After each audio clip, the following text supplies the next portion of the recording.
everyone, it's Froggy, and today I'm going to be starting a new game, but it's just the demo of this game, and it's called Requiescence. I'm not sure if I'm saying that right, so if I'm not, I hope somebody corrects me. But this is a game by Argent Games, and it's a boys' love visual novel. So I know a lot of you have been hoping for something like this, so I'm hoping that you guys like this demo. If you do, then I'll play the full version later on. It's been greenlit, and I'm going to be posting the link to the demo down below. You can also purchase the full game for $10 USD. So anyways, let's go ahead and start.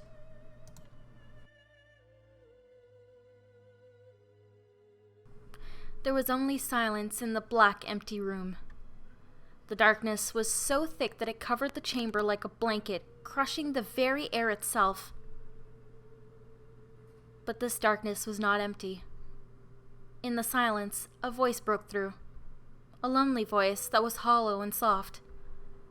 It spoke to no visible being. Will you help me? Will you save everything? Or will your selfishness destroy it all? The voice breathed these words to the empty air. Then, from the center of the room, a soft blue light began to glow.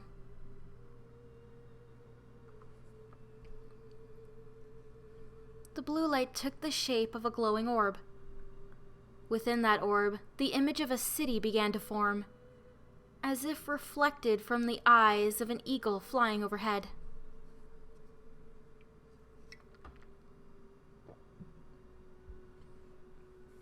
The realm reflected in the depths of the orb was once a powerful, peaceful kingdom spread throughout the continent.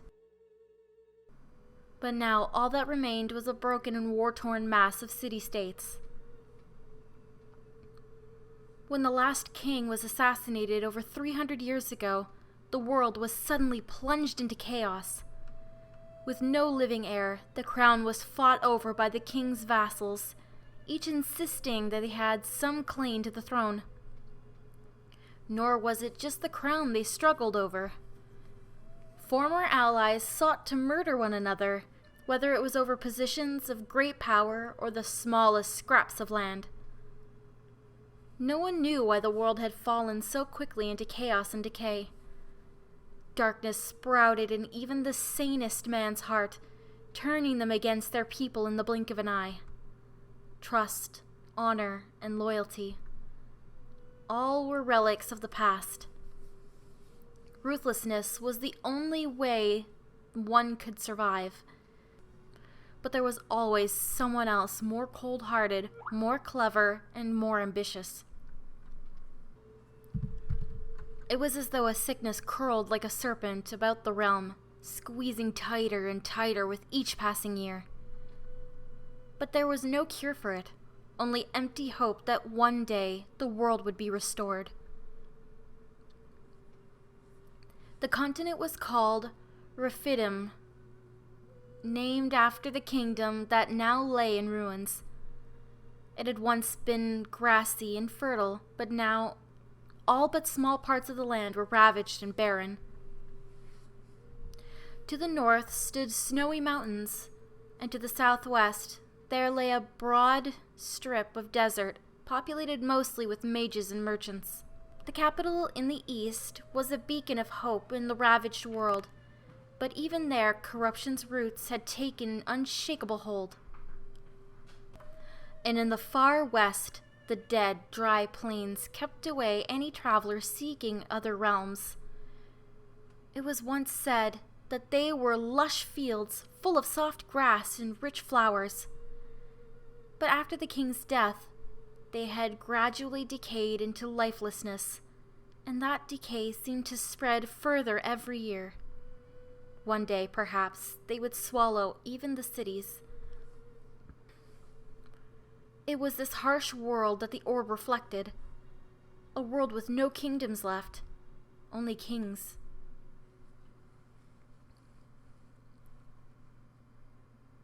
Alone, I will fail.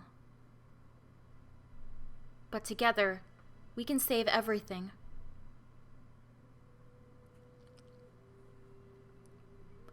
Within the blue orb, the image of the world faded away, replaced with the shape of a single small shadow. A hand reached out to touch the orb, slender fingers traced longingly across the dark figure. Come to me. I need you. The light flickered. For a few moments longer, it tried to keep shining, its blue rays casting a cold candle-like glow around the empty room.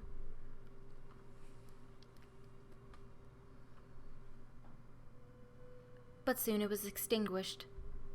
The room was dark again, as if the light had never existed. We will save them all. I will be waiting.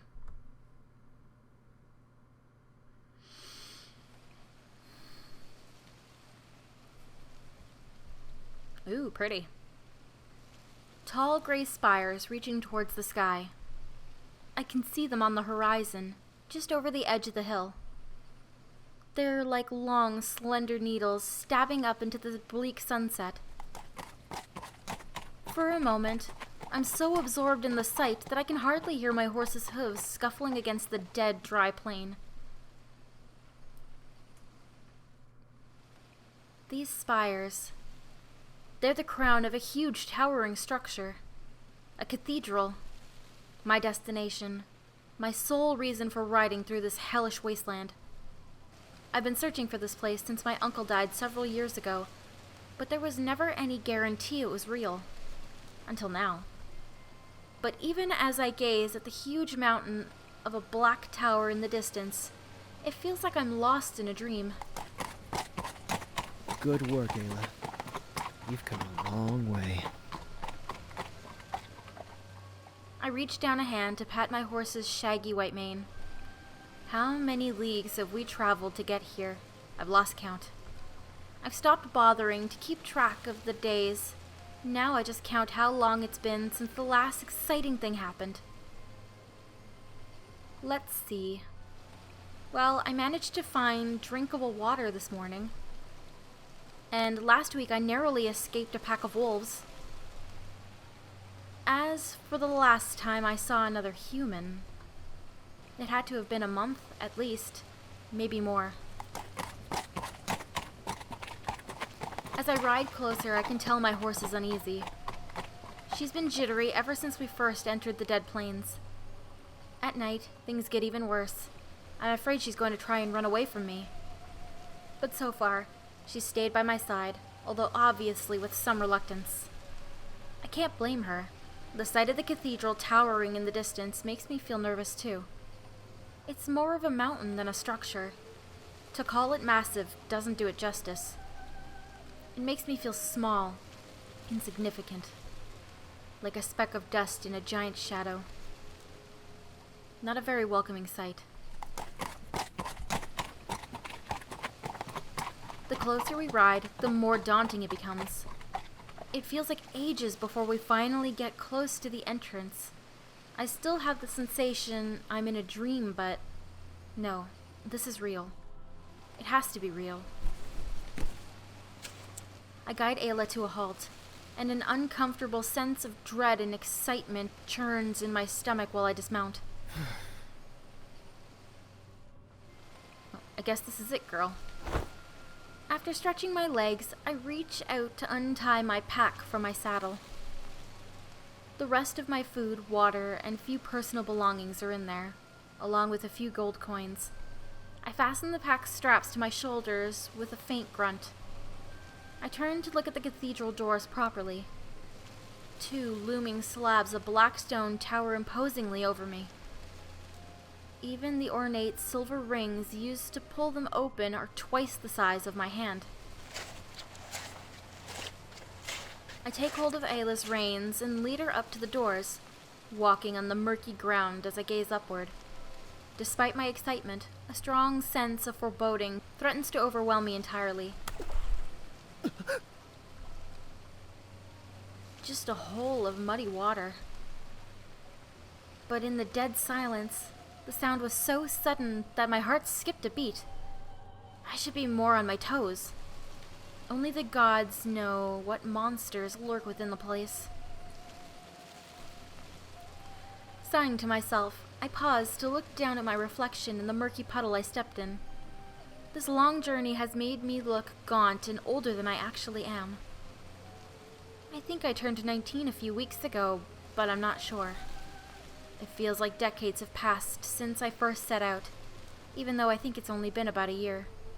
Time starts to distort quickly when day and night look the same. Exhaling a deep breath, I reach out towards one of the giant door's handles. My fingers slide around the cold metal ring.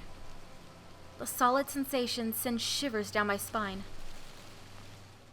It's not a dream. I've come so far, waited so long. Half of the time I was writing, I found myself doubting that this place was even real. But every time the thought of giving up entered my head, I forced it away. I'm here because I have to pursue something my Uncle Gideon couldn't, and I can't let him down. Gritting my teeth, I summon all of the strength I have and pull back the handle as hard as I can.